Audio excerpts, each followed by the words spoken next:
Life happen miracle എന്ന YouTube ചാനലിലേക്ക് എല്ലാവർക്കും സ്വാഗതം. ഇന്ന് ഞാൻ നിങ്ങളോട് ഷെയർ ചെയ്യാൻ പോകുന്നത് കാർമിക് റിലേഷൻഷിപ്പിനെ പറ്റിയാണ്.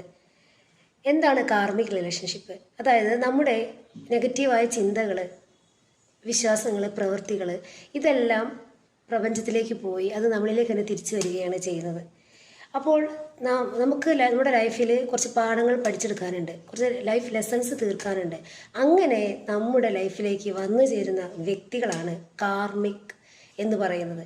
അത് ചിലപ്പോൾ നമ്മുടെ അച്ഛനാകാം, അമ്മയാകാം, ഹസ്ബൻഡാകാം, വൈഫാകാം, അല്ലെങ്കിൽ നമ്മുടെ സഹോദരങ്ങളാകാം, നമ്മുടെ ഫ്രണ്ട്സ് ആവാം, റിലേറ്റീവ്സ് ആവാം, ചിലപ്പോൾ ജോലി സ്ഥലത്തുള്ള പല വ്യക്തികളും ആകാം.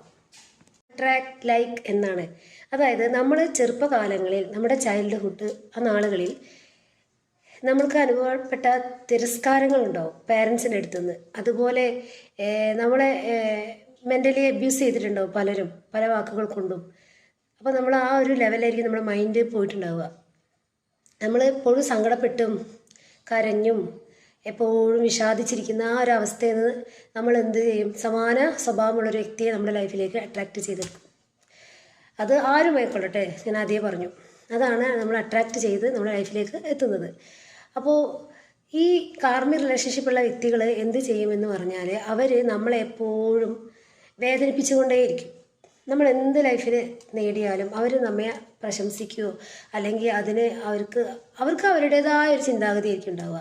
ഒരിക്കലും നമ്മെ സപ്പോർട്ട് ചെയ്യില്ല, ഒരു കാര്യത്തിനും അവർ നമ്മെ സപ്പോർട്ട് ചെയ്ത് കൂടെ നിൽക്കില്ല. പക്ഷേ വേറൊരു തരത്തിൽ പറഞ്ഞാൽ അവർ നമ്മെ ഹെൽപ്പ് ചെയ്യുന്നുണ്ട്. കാരണം നമുക്ക് മെൻ്റലി ഒരു പവർ വരാൻ ഇവർ കാരണമാകുന്നുണ്ട്, നമുക്ക് എവിടെയെങ്കിലുമൊക്കെ എത്താൻ ഇവർ കാരണമാകാറുണ്ട്. പലപ്പോഴും നമ്മൾ ചിന്തിക്കുക, ഇവർ വന്നിരിക്കുന്നത് എന്നെ ഇങ്ങനെ, എപ്പോഴും നമ്മളെ ഭാഗമാണ് ചിന്തിക്കുക, അവർ വന്നിരിക്കുന്നത് എൻ്റെ വേദന കാർന്ന് തിന്നാനാണ്, അപ്പോൾ അതിൽ നിന്ന് രക്ഷപ്പെടാൻ എനിക്ക് ഇതേ ഉള്ളൂ മാർഗം എന്നൊക്കെ പറഞ്ഞ് പലരും പല വേണ്ടാത്ത ചിന്തയിലൊക്കെ പോയി ആത്മഹത്യക്കൊക്കെ ശ്രമിക്കും. ഈ ജീവിതം വെറുതെയാണെന്നൊക്കെ പറഞ്ഞ് ശ്രമിക്കും. അപ്പോൾ അതിൻ്റെ ഒന്നും ഒരു ആവശ്യം തന്നെയില്ല.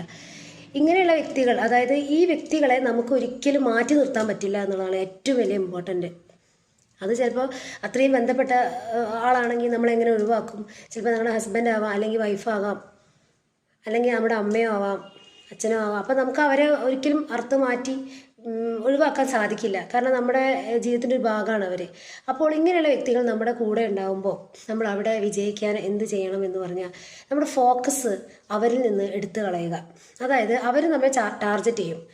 നമുക്ക് ലൈഫ് ലെസൺ പഠിക്കാനാണ് ഇങ്ങനത്തെ വ്യക്തികൾ നമ്മെ കൂടുതലും ഇങ്ങനെ മെൻ്റലി ആയിട്ട് നമ്മളെ ഇങ്ങനെ അബ്യൂസ് ചെയ്യുന്നത്. അപ്പോൾ ഈ ലൈഫ് ലെസൺ പഠിച്ചു കഴിയുമ്പോൾ, നമ്മൾ ഈ ലൈഫ് ലെസണൊക്കെ പഠിച്ചു കഴിയുമ്പോൾ അതിനൊരു കാലാവധി ഉണ്ട്. നമ്മൾ ഈ സംഭവങ്ങളെല്ലാം പഠിച്ചു കഴിഞ്ഞ് നമ്മുടെ വിഷമതകൾ ഏറെക്കുറെ കഴിയുന്ന സമയത്ത് നമ്മുടെ വൈബ്രേഷൻ ലെവൽ ഹൈ ആക്കി നിർത്താൻ നമ്മളെപ്പോഴും ശ്രദ്ധിക്കുക. അതായത് നമ്മുടെ ഫോക്കസ് അവരിൽ നിന്ന് മാറ്റി കളയുക. അവരെന്താണോ പറയുന്നത്, നമ്മെപ്പറ്റി അവർ പറയുന്ന നെഗറ്റീവ് വാക്കുകൾക്ക് നമ്മൾ ഇടം കൊടുക്കരുത്, അതിലേക്ക് മൈൻഡ് ചെയ്യാതിരിക്കുക. നമുക്ക് നമ്മുടേതായ എനർജിയിലേക്ക് നമ്മൾ എത്തുക, നമ്മളെ നല്ല വൈബ്രേഷൻ ലെവലിൽ നമ്മൾ ഉയർത്തുക. അവർ പറയുന്നതിലല്ല, നമുക്ക് നമ്മളോടാണ് സെൽഫ് ലവ്. ഇതിൻ്റെ ഒരു പ്രാക്ടീസ്, ഇതിന്നൊക്കെ രക്ഷ നേടാനുള്ള പ്രാക്ടീസുകളാണ് സെൽഫ് ലവ് എന്ന് പറയുന്നത്. അപ്പോൾ നമ്മെ സ്വയം സ്നേഹിക്കുമ്പോൾ, നമ്മൾ തന്നെ അപ്രീഷിയേഷൻ കൊടുക്കുമ്പോൾ, ഇങ്ങനെയുള്ള വ്യക്തികൾ നമ്മെ അറ്റാക്ക് ചെയ്യുമ്പോൾ പെട്ടെന്ന് നമ്മെ ബാധിക്കില്ല. അല്ലെങ്കിൽ എപ്പോഴും ഇവരിങ്ങനെ പറഞ്ഞുകൊണ്ടിരിക്കുമ്പോൾ ആ ഒരു ചിന്തയിൽ നമ്മുടെ മൈൻഡ് നമ്മൾ കൊണ്ടുപോയി എന്ത് ചെയ്യും? നമ്മൾ ആ ഒരു ചിന്ത ആലോചിച്ച് നമ്മൾ തന്നെ ഇല്ലാണ്ടാവുന്നൊരവസ്ഥ വരും. അപ്പോൾ ഇതിൽ നിന്ന് നമ്മൾ സ്വയം രക്ഷ നേടുക എന്നുള്ളത്, ഇതൊന്ന് നമുക്ക് നമ്മളെ ഇതിൽ നിന്ന് രക്ഷിക്കാൻ ആർക്കും സാധിക്കില്ല. അതിന് നമ്മൾ എന്ത് ചെയ്യണം? നമ്മൾ സ്വയം മോട്ടിവേറ്റഡ് ആവുക, അവരുടെ അടുത്ത് നിന്ന് നമ്മുടെ ഫോക്കസ് മാറ്റിക്കളയുക. പിന്നെ അവരെന്താണോ നമ്മളെ പറ്റി പറയുന്നത് അതിലേക്ക് നമ്മൾ മനസ്സ് കൊടുക്കാതിരിക്കുക. 2, ഇപ്പോൾ ഡിപ്പെൻഡൻ്റ് ആയിരിക്കും നമ്മൾ ചിലപ്പോൾ അവരുമായിട്ട്. അതായത് അവരില്ലാതെ നമുക്ക് ജീവിക്കാൻ പറ്റില്ല, അവരുടെ ഫിനാൻഷ്യലി സപ്പോർട്ട് ഉണ്ടെങ്കിൽ മാത്രമാണ് നമുക്ക് മുന്നോട്ട് പോകാൻ പറ്റുന്നുള്ളൊരവസ്ഥ ഉണ്ടെങ്കിൽ നമ്മൾ സ്വന്തമായിട്ട് നമ്മുടെ കാര്യങ്ങളൊക്കെ നോക്കാൻ പാകത്തില്ല. നമുക്കൊരു ഇൻഡിപെൻഡൻ്റ് ആയിട്ട് ഫിനാൻഷ്യലി സെറ്റ് ആവാനുള്ള എന്തെല്ലാം സംഭവങ്ങൾ ഈ ലോകത്തുണ്ട്. അതിലേക്ക് നമ്മൾ കോൺസെൻട്രേഷൻ കൊടുത്ത് നമ്മുടെ ലൈഫിലേക്ക് നമുക്ക് വേണ്ടതായ കാര്യങ്ങൾ നമ്മൾ സെറ്റാക്കുക. അപ്പോൾ അവരെ ആശ്രയിക്കേണ്ട ഒരു ബാധ്യത നമുക്കില്ല. അപ്പോൾ അങ്ങനെ നമുക്ക് നേടാം. പിന്നെ സെൽഫ് ലവ്, അതുപോലെ അവർ എന്നെ സ്നേഹിച്ചാൽ ആ വ്യക്തിയുടെ സ്നേഹം ഉണ്ടെങ്കിൽ എനിക്ക് മുന്നോട്ട് എടുക്കാൻ പറ്റുള്ളൂ. ആ വ്യക്തി എന്നെ ഒന്ന് അംഗീകരിച്ചാൽ മാത്രമാണ് എനിക്ക് മുന്നിലേക്കുള്ള യാത്ര സുഗമമാണോ എന്നുള്ള ചിന്ത ഒഴിവാക്കുക, പാടെ ഒഴിവാക്കുക. നമ്മളെ കൂടുതൽ സ്നേഹിക്കുക. അപ്പം നമ്മുടെ ഈ കാർമിക് റിലേഷൻഷിപ്പ് നിങ്ങളെ ലൈഫിൽ നിങ്ങൾ നോക്കേണ്ടത് കാർമിക് റിലേഷൻഷിപ്പ് ആണോ അതേ സോൾമേറ്റ് ആണോ എന്ന്. സോൾമേറ്റ് എന്ന് പറഞ്ഞാൽ നമ്മൾ അട്രാക്റ്റ് ചെയ്യുന്നത് എന്താണ്, അതുപോലെ നമ്മളെ സപ്പോർട്ട് ചെയ്യുന്ന വ്യക്തിയായിരിക്കും സോൾമേറ്റ് എന്ന് പറയുന്നത്. കാരണം അവർക്ക് ജീവിതത്തിലൊന്നും പ്രത്യേക ലെസണൊന്നും പഠിക്കേണ്ട ആവശ്യങ്ങളുണ്ടാവില്ല. അവരുടെ ജീവിതം കുട്ടിക്കാലം മുതലേ അവർക്ക് നല്ലൊരു ലൈഫായിരിക്കും അവർ ക്രിയേറ്റ് ചെയ്ത് വെച്ചതും എല്ലാം. അപ്പം ആ ഒരു ലൈഫ് ഉള്ള ആളെയാണ് അവർ അട്രാക്റ്റ് ചെയ്യുക. ലൈക്ക് എന്നാണ്. അപ്പം സോൾമേറ്റിൻ്റെ പ്രത്യേകത എന്ന് പറഞ്ഞാൽ മൈനോറിറ്റി ആൾക്കാരും സോൾമേറ്റിനെ ആണ് തിരഞ്ഞെടുക്കാറ്. കാരണം അവരുടെ ലൈഫ് അങ്ങനെയായിരുന്നു. അപ്പോൾ അവർ തിരഞ്ഞെടുക്കുന്നതും അതുപോലുള്ള വ്യക്തികളായിരിക്കും അട്രാക്റ്റ് ചെയ്തിട്ടുണ്ടാവുക. സോൾമേറ്റ് എന്ന് പറയുമ്പം സപ്പോർട്ട് ചെയ്യും, എല്ലാം മെൻ്റലി ഭയങ്കര സപ്പോർട്ടായിരിക്കും, ഭയങ്കര കെയറിങ് ആയിരിക്കും. ഞാൻ പറഞ്ഞല്ലോ, പ്രത്യേക ലെസണൊന്നും ഉണ്ടാവില്ല. അതുകൊണ്ട് എന്താവും, എപ്പോഴും അവർ കൂടെയും ഒരു ആശ്വാസം ആയിരിക്കും അവർക്ക്. നല്ലൊരു ലൈഫായിരിക്കും അവർക്ക് ഉണ്ടാവുക. കാർമിക് റിലേഷൻഷിപ്പാണ് ഇങ്ങനെയൊക്കെ ഉള്ള ജീവിതം ഉണ്ടാകുന്നത്. അപ്പോൾ നമ്മൾ ആദ്യം നോക്കേണ്ടത് നമുക്കുള്ള ജീവിത പങ്കാളിയോ അല്ലെങ്കിൽ നമുക്കുള്ള ആരാണോ കാർമിക് കാണുന്നുണ്ടെങ്കിൽ അവരെ ഫ്രണ്ട്സൊക്കെ ആണെങ്കിൽ നമുക്ക് എന്നേക്കുമായി അവരെ ഒഴിവാക്കാം. ആ ഒരു ഫ്രണ്ട്ഷിപ്പ് വേണ്ടാന്ന് വെക്കാം. നമുക്ക് പുതിയ ഫ്രണ്ട്ഷിപ്പൊക്കെ ഇഷ്ടംപോലെ നമുക്ക് കിട്ടും, നല്ല ഫ്രണ്ട്സിനെ. പക്ഷേ ഏറ്റവും അടുത്ത ബന്ധങ്ങളെ നമുക്ക് ഒരിക്കലും ഒഴിവാക്കാൻ പറ്റില്ല അല്ലേ. അപ്പോൾ എന്താണ് ചെയ്യേണ്ടതെന്ന് പറഞ്ഞാൽ നമ്മുടെ ഫോക്കസ് അവരിൽ നിന്ന് മാറ്റി നിർത്തുക. നമ്മുടെ എനർജി വൈബ്രേഷൻ ഹൈ ആയാൽ എന്താവും, ലാസ്റ്റ് അവർക്കൊന്നും ചെയ്യാൻ പറ്റില്ല. കാരണം അവരെന്ത് പറഞ്ഞാലും നമ്മൾ ഹാപ്പിയാണ്, നമ്മൾ അതിലൊന്നും വീഴുന്നില്ല, നമ്മളൊരു പ്രശ്നവും ഉണ്ടാക്കുന്നില്ല. നമ്മളിങ്ങനെ പോകുന്ന സമയത്ത് അവിടെ ഈക്വലാവും. അപ്പോൾ പിന്നെ അവർ താനെ ആ ക്യാരക്ടർ അങ്ങ് അവസാനിപ്പിക്കും. പിന്നെ നല്ല റിലേഷൻഷിപ്പ് നമുക്ക് കൊണ്ടുപോകാൻ സാധിക്കും.